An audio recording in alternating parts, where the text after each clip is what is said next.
Nous revoilà, donc là le disque dur a fini d'être créé. Nous allons lancer la machine virtuelle tout de suite.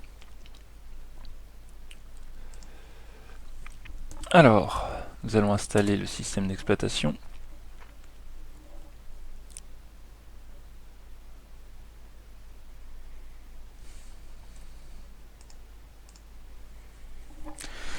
Alors à partir de maintenant, c'est comme si l'on avait une machine physique dans laquelle on vient d'insérer le CD, bien sûr. Donc vérifier au boot sur le BIOS que la prise en charge du CD a été mise en avant afin de pouvoir booter dessus, bien sûr. Et nous allons suivre donc les étapes de l'installation. Nous allons passer le test.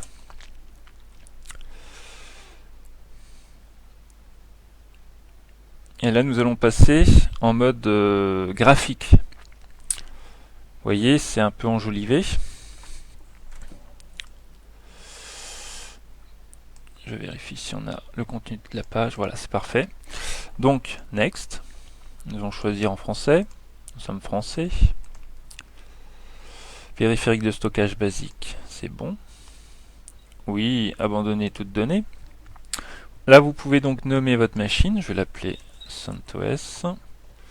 Configurer le réseau.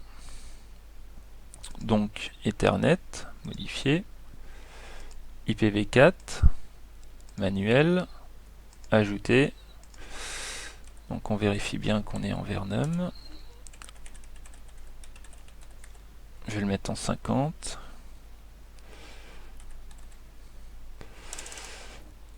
Ici, 24. Je vais pas prendre de risque, je vais rentrer les valeurs. Là, la passerelle. Donc suivant le FAI que vous avez ici, hein, vous modifierez ça. Hein. Serveur DNS. Appliqué. Donc là, notre réseau filaire est configuré. Fermé. Suivant. Donc on est bien sur le bon réseau horaire. Là, on peut mettre un mot de passe. Alors là, évidemment, il ne constitue pas, il ne colle pas aux règles de sécurité, donc j'aurai le droit à un petit message. Mot de passe saisi est trop faible, utilisez malgré tout. Utilisez tout l'espace.